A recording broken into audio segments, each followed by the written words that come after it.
I don't know whose idea it was to put Charles Sousa in front of this camera, but I can guarantee you the Conservative Party of Canada is laughing their butts off and saying thank you so much.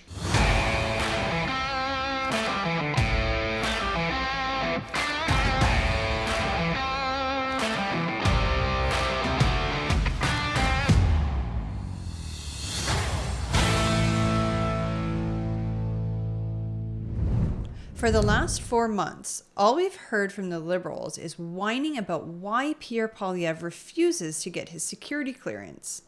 Meanwhile, their own party leadership race doesn't even require the people choosing the next leader of the Liberal Party, and therefore the sitting Prime Minister, to even be a permanent resident, let alone a Canadian citizen.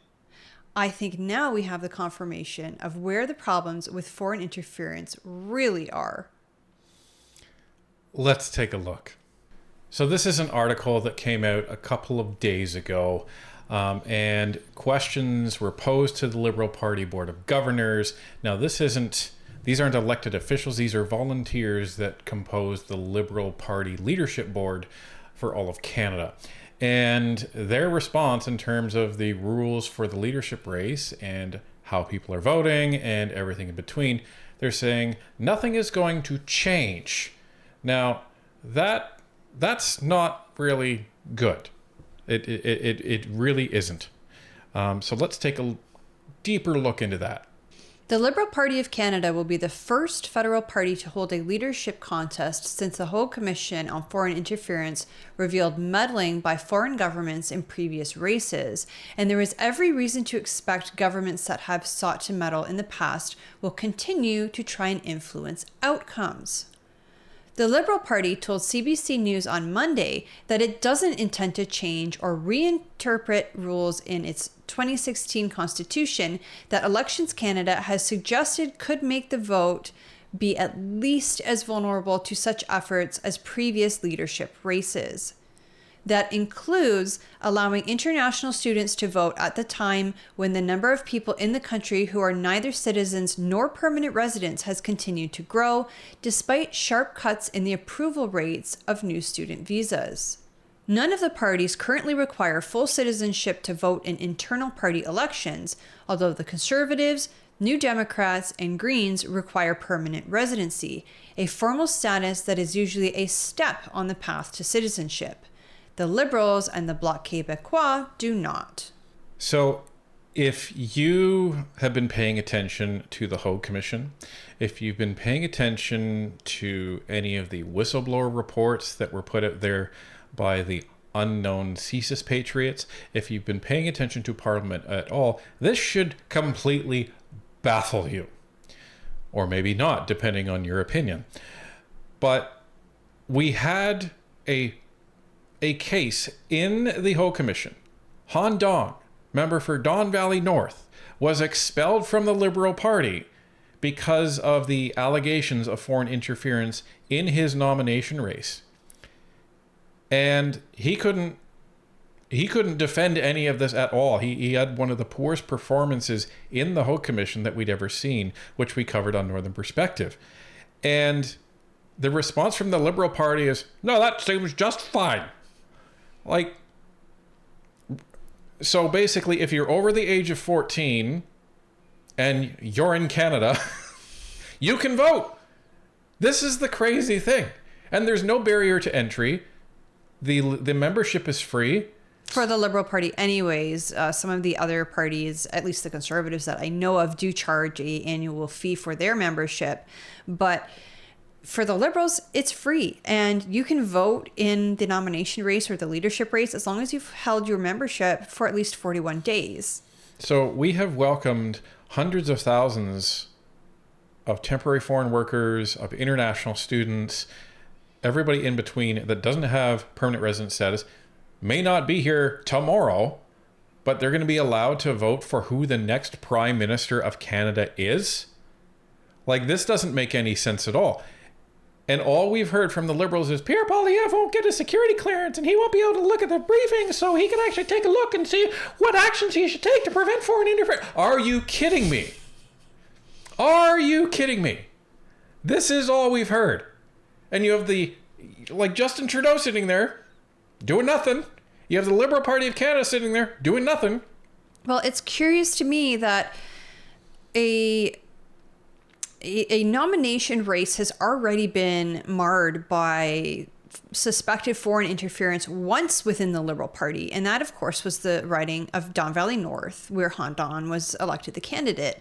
So they already have one instance where this is concerning. And instead of going, wow, we should do something to protect the leadership race of the next prime minister, because remember, whoever is chosen as the next leader of the Liberal Party will technically be the prime minister when we come back from prorogation. Now, I honestly don't know what the mechanics are if we come back from prorogation and the government immediately falls in a confidence vote from the speech from the throne. Like, does that individual leading the party, are they prime minister for a day? Are they prime minister at all? I really don't know. So they are technically prime minister throughout the election, just because there has to be a prime minister during the election. So there we go. So after the writ is dropped and everybody's out campaigning, this individual is technically the prime minister of Canada. Still, yes. So, why should people who are not citizens be permitted to vote for the next leader of the country? It doesn't make sense to me. If you are going to vote for your member of parliament in our federal elections, you have to be a Canadian citizen. So why should people who are not Canadian citizens be able to vote in a party leadership race? And that's the magical question. And the other question is remember how Justin Trudeau and the Liberal Party were so concerned about the alleged foreign interference in the Conservative Party leadership race, yet they have tighter rules than the Liberal Party. So where's that? Now, at least some of the Liberal MPs have kind of caught on that maybe this isn't a good look for us right now, and we should maybe address it. Take a look. Liberal MPs urge party to buttress upcoming leadership race against foreign interference. So what is this talking about? What this is referring to is that, well, what was going to be a 6-hour Liberal caucus meeting on Wednesday, but it turned into a 5-hour Liberal caucus meeting. And the original agenda was no doubt to shame and try and push out Justin Trudeau. But since he announced his intent to leave on Monday, he avoided that. And the agenda changed to what is the Liberal leadership race going to look like? Now, there's not a lot of details that were gleaned out of that because there's supposed to be something called caucus confidence. But one of the things that we do know is MPs were suggesting to the president of the Liberal Party of Canada, who was in attendance, that maybe they should look at changing the rules. Now, the party didn't actually say that they were going to, and they still haven't said that they're going to. You would think that this would be an open and shut case. And then you have to ask the question, is the Liberal Party of Canada seriously self-sabotaging itself? Oh, I think so, because my guess is that they want to be open to all people in Canada who have a stake in our democracy and blah, blah, blah, and they don't want to discriminate, whatever. And that's why they are not limiting it to citizens. And I guess they want one more scandal going into the next election. Right. That's what this comes down to. I wonder if they're afraid of being accused of xenophobia or racism or this or that or whatever if they try to tighten up these rules. Well, and Vassi Kapelos sat down with a couple of Liberal MPs to talk about exactly this, and you'll recognize one of them. And with me now to talk more about that are two Ontario Liberal MPs, Judy Sgro and Charles Sousa. Great to see you both. Thank you very much for making the time. Glad to be here. So the first question I think Canadians are wondering is, and I don't know what you can share, but were the rules of the leadership race essentially decided on during this meeting, Ms. Sgro? We had a very lengthy discussion with the president of the party, and all of Caucus had a chance to get up and to make suggestions, and it was a very fruitful day of 6 hours of discussions, and I think it was very positive. Let me just quickly follow up. Do you anticipate the party will decide on those rules shortly? Well, they need to. I mean, there is a very short time frame for this leadership campaign, so it's important that they heard from all of us today, and they will take that back to the meetings with the other members of the Commission. What are your key priorities, Mr. Sousa, that you wanted to convey to the party's leadership about how this race should unfold? Well, they're not just my priorities. I think they're shared priorities by Canadians as well. To ensure there's integrity in the system as we move forward, we're going to have a truncated process, which is not normal. I mean, I don't think any time in Canadian history have we had to go through a process as quickly as we're doing it now. And so Canadians want to make certain that there's integrity in the system, that the process is followed in a way that protects the interests of Canadians, and that we select a strong, robust leader who's serious, who can lead this country and defend national interests. Some of the concerns going in around exactly what Mr. Sousa is laying out were around who can essentially vote in this, and whether or not the rules would change to prevent non-citizens, basically. Do you anticipate that the leadership of the party is open to changing those kinds of rules? Just as a reminder, after every election, Election Canada reviews its rules, and I think the party needs to do the same thing. We're about to go into a leadership, and I think it's important that they look at the rules the way they are. They were put together many years ago, and they need to be reviewed and updated to reflect what 2025 is, quite possibly. But we made all of those points today about the integrity of the system. It has to be not just perceived to be correct and transparent. We have to make sure that there's transparency and honesty throughout the process, and I think they heard our concerns today. Is it your sense, Mr. Sousa, because you were being pretty frank about this on the way into the meeting, that they are open to making those changes, because they had previously telegraphed to media before this caucus that they were going to keep things status quo? No, they're very open to, and they've certainly heard us loud and clear, and they have. Consensus, do you think? They have made no decision has been made. I'm not going to presuppose what the board's going to do, but they heard very clearly the concerns that not only that we as members have, but certainly as Canadians have, and so we want to make certain that those that have been loyal members of the party, those that have engaged with the parties over time, those that may have not renewed their membership, who want to now be part of this process, they recognize that those people are important. But they also recognize that issues of foreign interference is a real issue. An issue that is not just relevant to the Liberal Party of Canada and this particular process. It's been an issue with the Conservative Party, with a leader who's not taken his security clearance for that very reason. So we have to be mindful that we need to ensure that whoever's chosen, and this is an exciting time for... And there it is. Now, tell me, Sousa, why would Pierre get his security clearance and then view those documents now when by May, maybe even June, he's going to be the prime minister? So he's going to be able to view those documents. He will get a security clearance as prime minister. He'll get top security clearance as prime minister. He'll be able to view those documents. And because he's the prime minister, he'll actually be able to do something with the information contained within those documents. Unlike your boss, Justin Trudeau, who has literally done nothing. Right, because Trudeau could have told all Canadians exactly who was named in that report and decided not to. He thought it was more advantageous to him and his party to use this as some sort of blackmail against Pierre Poilievre than to tell Canadians exactly who we're voting for. Well, and remember, this is the guy who, during testifying at the public inquiry, was hinting at that there was some Conservatives in those 11 MPs. Didn't say anybody else, right? Did not talk about anybody else. Just talked about some Conservatives. Well, and when, who was the gentleman's name? Sam Cooper? Yes. Who did all the wonderful work to kind of piece things together and get us some of those names. The vast majority of those names were Liberals. Right. So this is the thing, folks. You have the Liberals that have worse rules in their leadership race than everybody else. And Sousa's sitting there with a straight face trying to turn it around and say, well, we really need to be concerned about the Conservatives. Dude. I don't think so. Okay, so let's just play this out. So his argument is that Pierre needs to get this clearance in order to view documents that he's not allowed to talk about, that he's not allowed to act on, and that's going to make Canadians safer. And all you hear from Liberals is Pierre needs to get the clearance in order to be able to view this, to act on it. Well, listen up. Your boss, Justin Trudeau, has had the top-level security clearance since 2015, knew about Han Dong's riding, and guess what? He chose to do nothing. He chose to endorse him as the candidate for that riding is what he chose to do. Right, and then said, I'll look into it after the election's done. Well, guess what never happened? Nothing happened after that.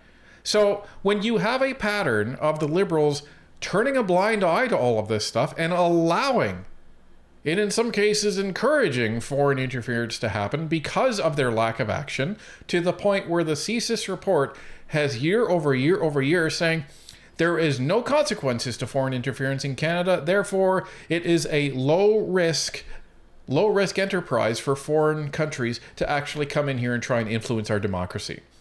That's where we're sitting here. And Sousa is sitting there trying to gaslight everybody.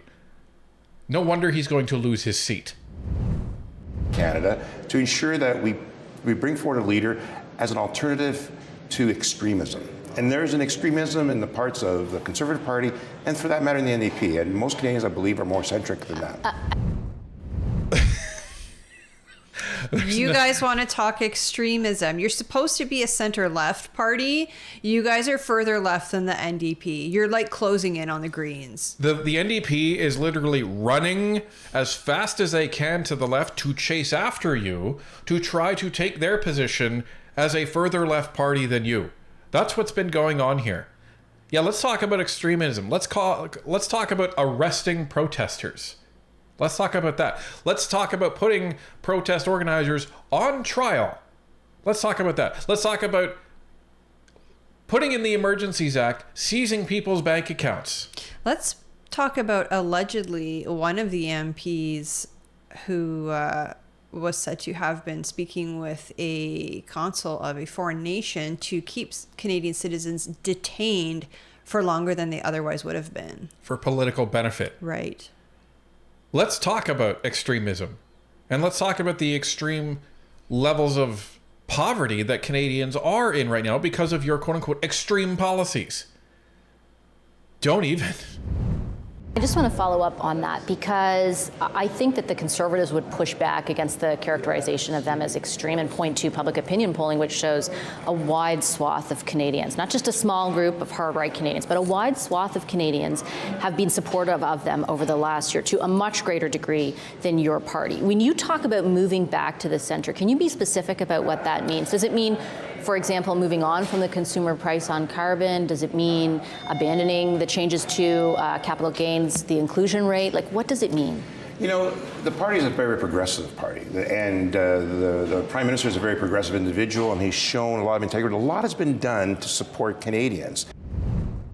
I don't know whose idea it was to put Charles Sousa in front of this camera, but I can guarantee you the Conservative Party of Canada is laughing their butts off and saying, thank you so much.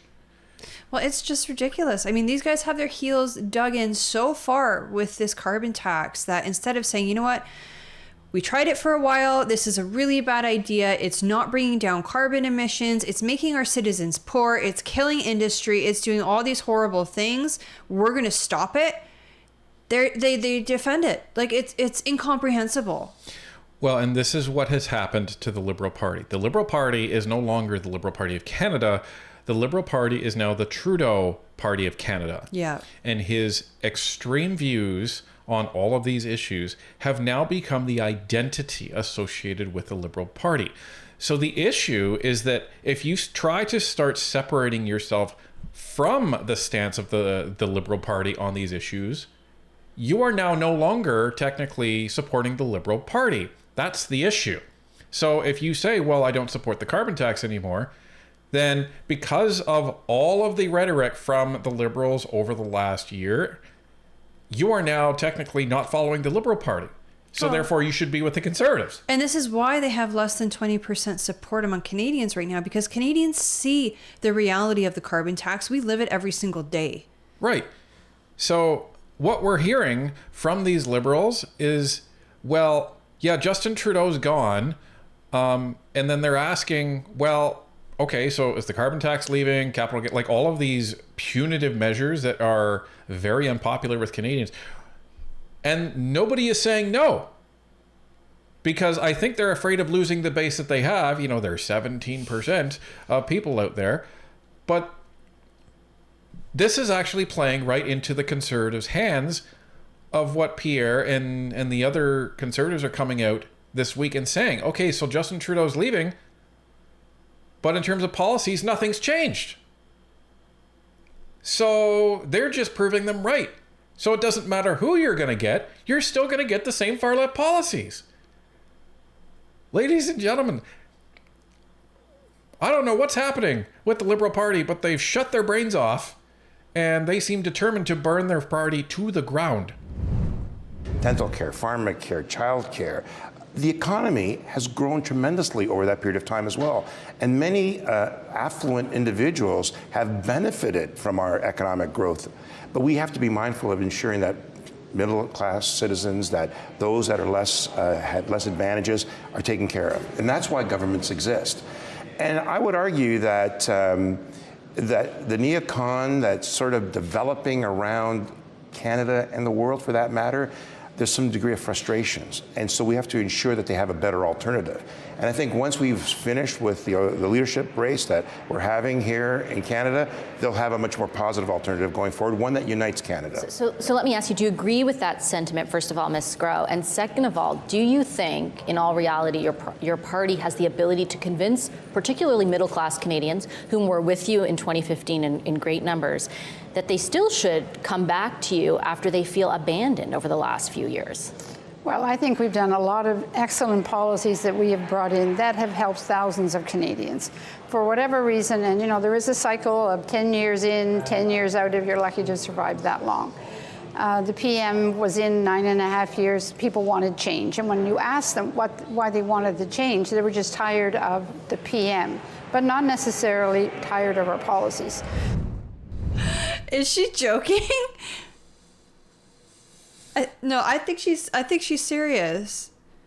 It's not Justin Trudeau. It's not the Liberal Party. It is absolutely your policies. You guys were handed a balanced budget by the Harper Conservatives back in 2015, and now you've managed to balloon our national debt to 2 times what it was. Justin Trudeau and his Liberal Party have managed to spend more money than every single other prime minister in history, or I should say overspend more money than every other single prime minister in Canada's history. Combined. That's right, combined. And not only that, but the middle class is shrinking at a rapid rate. Well, like our GDP per capita is tiny. It's like at like 33,000 or something ridiculous. It's less than like Alabama. I think it's 55 if I'm not mistaken. We can put see if we can find a link with the actual numbers and put it in the description. It's in the poverty line, basically, but is what our GDP cap is. It's bad. It's less than most of the United States, like each individual states, like their capita GDP. Like, it's bad. It's really bad. It's the worst it's been in a very long time. And we had the biggest, most prosperous middle class under Stephen Harper and the Conservatives. And now look at us. We have rates of 25% of Canadians living in poverty. 25% of Canadians having to use the food bank. 2 million were using the food bank last month alone. Well, and no one can afford a home. Nobody can afford food. People are moving in with each other because nobody can afford anything anywhere. You have tent cities all over this country. There was another major fire in Hamilton today with a tent city. So they wonder why Canadians are absolutely done with the Liberals. It's because these MPs, they look at them with a straight face and they say, look at how amazing we've made your lives. And it's like, are you lying? Are you stupid? Or are you just being obtuse? Or is it all of the above? Because at this point, it doesn't matter. Canadians are like, no, just stop. We're done. It's time to go in a completely new direction. And the Liberals are now trying to say, well, we're going to give Canadians an alternative. No. You're the original. Everybody else is the alternative. So I think going forward with new leadership, a reinvigoration of our party, that we will get a very positive response. We want to make sure that everything that we've heard today, that we're doing over the next while, is reflective of how Canadians are feeling out there, what they want to see, what they want to hear. And even if it's a short time to have this campaign, we want to take an abundance of caution to make sure that it's done properly, transparency is there, and people are confident in the process, because the person is going to be the Prime Minister. It's not just electing a leader. Even if it's for a very short time, it's the Prime Minister for a day, a week, 6 months, whatever it is until the election. So it's imperative this be done properly and that Canadians are comfortable with the process. If I could just respectfully push back on the idea, Mr. Sousa, that it's not the policies that Canadians are upset with, it was just the person at the top. What evidence do you really have of that? Yes, people were sick of the Prime Minister, and I don't mean that in a disrespectful way, but public opinion polling bears that out. But your party's brand is also being damaged more largely. Like, what evidence do you have that just putting a new face at the top, when you're contending with opposition parties like the Conservatives are going to throw all their money at telling people nothing has changed, what evidence do you have that you'll be able to convince them otherwise? I mean, the biggest piece of evidence is that we are a party of over 100 years. What? So we've been around a really long time, and that's why I think it's just the person at the top, not necessarily the policies that he has brought into this party and that the party has now adopted, that we've dug our heels into for the last 10 years, that it sounds like we're going to continue with. It's the guy at the top. And this is the delusion, and this is why Canadians don't feel it's just Trudeau. It's all of the Liberal MPs and why they feel they're so completely out of touch, and they don't listen. I mean, Wilfrid Laurier was a tremendous leader. There's been many since that have brought Canada to a position of being G7, to being prominent on the world stage, and we want to reinforce that. I mean, my priorities are pretty simple when I came back. It's to ensure that we continue having economic growth, creating good jobs, to sustain the second priority of social programs and things that matter to Canadians. And the third priority, which I think is critical here, is national unity, showing pride that Canada is not broken. Canada is a place where many have come to seek real freedom, real opportunity, as did my parents. And lastly, we have to be strong on the world stage. And I want to ensure that people feel that the next leader of Canada is not one who provides gimmicks and slogans. It's not one who's never done anything, never had a real job outside of being a career politician. We want someone who can actually stand up to the world leaders and ensure that Canada is a better place. Where do we begin? Okay, so the gimmicks, are you talking about the gimmick that Chrystia Freeling talked about, where you blew a couple $2 billion on this quote-unquote GST holiday that she called a gimmick and that's why she resigned? Is that what you're talking about, gimmicks? Or the gimmick of the $250 checks that you guys wanted to hand out that probably isn't happening anymore? I mean, what kind of gimmicks are you guys talking about? Yeah. In terms of national unity, you really want to talk about national unity when you were literally... The whole goal of the far left is to divide people into individual groups in order to pit them against each other. You want to talk about that? How about talking about people that are vaccinated and unvaccinated? How about that? Turning families against families and coworkers against coworkers and friends against friends. How about that? You want to talk about that? Mark Miller, Mr. Sousa, is still out there on Twitter basically saying, oh, well, anybody who supports the Conservatives is a far-right nut job. I guess we're far-right nut jobs then. Yeah, allegedly. Are you serious? Well, and then he says he disparages people who think Canada is broken. Well, if you lived during the Harper era and you look at now, Canada sure does feel broken. Again, we had the most prosperous middle class, possibly in the entire world, and now 25% of our citizens are living in poverty. So that sure seems like something broke to me. And Canadians aren't saying, it's broken, everything's hopeless. Canadians are saying, it's broken. We want an election so that we can elect a party who will fix it. Right. That's what Canadians are saying. It's one thing to say, there's a problem with something and we want to fix it, versus there's a problem with something and we're just going to ignore it, which is what the Liberals are doing.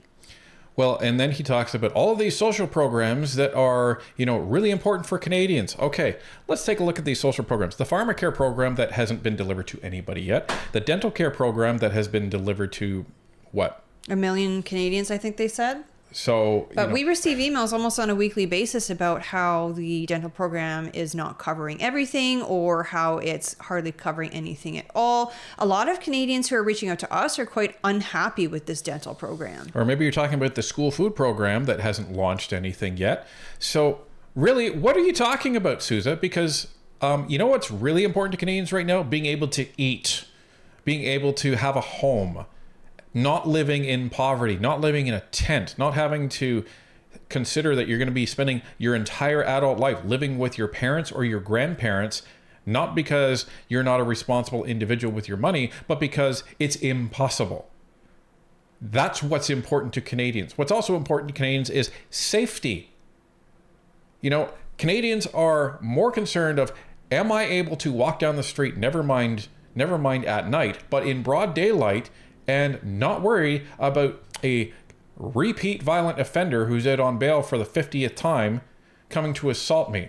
Am I going to have to worry about my insurance rates going through the roof, not because I'm a bad driver, but because somebody keeps stealing cars that are the same make and model as mine? Or maybe they're worried about their kids that are walking to schools that have safe injection sites that are there only 150 to 200 yards away from the school. And the response from the Liberals are, well, the community has to acclimatize to these people that are, doing very lewd acts and putting their kids in danger. This is the insanity. This is the insanity that is the Liberal Party. So, yeah, social programs being the priority, again, completely out of touch.